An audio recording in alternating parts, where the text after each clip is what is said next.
I was offered a position as Associate Professor of Medicine and Chief of Scientific Visualization at Yale University in the Department of Medicine. And my job was to write many of the algorithms and code for NASA to do virtual surgery in preparation for the astronauts going into deep space flight so they could be cut in robotic pods. One of the fascinating things about what we were actually working on is that we were seeing, using new kind of scanning technologies, things that had never been seen before. I mean, not only in disease management, but also things that allowed us to see things about the body that just made you marvel. I remember one of the first times we were looking at collagen, and your entire body, everything, your hair, skin, bone, nails, everything is made of collagen. And it's a kind of a rope-like structure that twirls and swirls like this. And the only place that collagen changes its structure is in the corner of your eye. In your eye, it becomes a grid formation, and therefore it becomes transparent as opposed to opaque. So perfectly organized a structure, it was hard not to attribute divinity to it, because we kept on seeing this over and over and over again in different parts of the body. One of the opportunities I had was one person was working on a really interesting kind of micromagnetic resonance imaging machine with the NIH, and what we were going to do is scan a new project on the development of the fetus from conception to birth using these kinds of new technologies. So I wrote the algorithms and code, and he built the hardware. Paul Lauterbro then went on to win the Nobel Prize for inventing the MRI. I get the data, and I'm going to show you a sample of that piece from conception to birth.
But as you can see, when you actually start working on this data, it's pretty spectacular.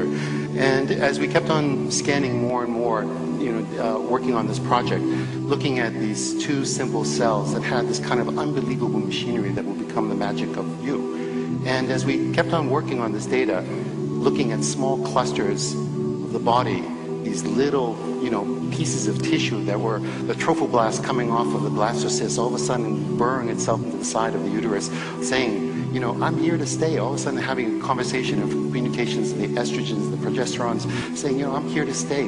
Plant me, building this incredible trilinear fetus that becomes within 44 days something that you can recognize, and then at 9 weeks is really like a kind of a little human being. The marvel of this information, how do we actually have this biological mechanism inside our body to actually see this information?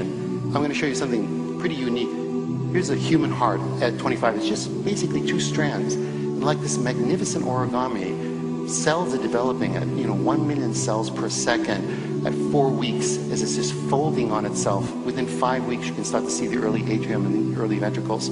6 weeks, these folds are now beginning with a papilla in the inside of the heart, actually being able to pull down each one of those valves in your heart until you get actually a mature heart, and then basically the development of the entire human body. The magic of the mechanisms inside each genetic structure saying exactly where that nerve cell should go. The complexity of these, the mathematical models on how these things are indeed done are beyond human comprehension. Even though I am a mathematician, I look at this with a marvel of how do these instruction sets not make these mistakes as they build what is us. It's a mystery, it's magic, it's divinity. Then when you start to take a look at an adult life, take a look at this little tuft of capillaries. It's just a tiny substructure, microscopic, but basically by the time you're 9 months and you've given birth, you have almost 60,000 miles of vessels inside your body.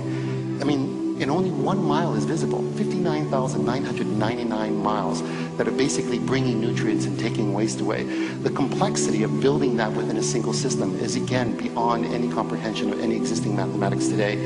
And that instruction set from the brain to every other part of the body. Look at the complexity of the folding. Where is this intelligence of knowing that a fold can actually hold more information? So as you actually watch the baby's brain grow, and this is one of the things that we're doing right now. We're actually doing a longitudinal studies of actually scanning babies' brains from the moment they're born every 6 months until they're 6 years old. We're going to be doing actually about 250 children, watching exactly how the jirai and the sukai of the brains fold to see how this magnificent development actually turns into memories and the marvel that is us. And it's not just our own existence, but how does the woman's body understand to have genetic structure that not only builds her own, but then has the understanding that allows her to become a walking immunological cardiovascular system that basically is a mobile system that can actually nurture, treat this child with a kind of marvel that is beyond, again, our comprehension, the magic that is existence, that is us.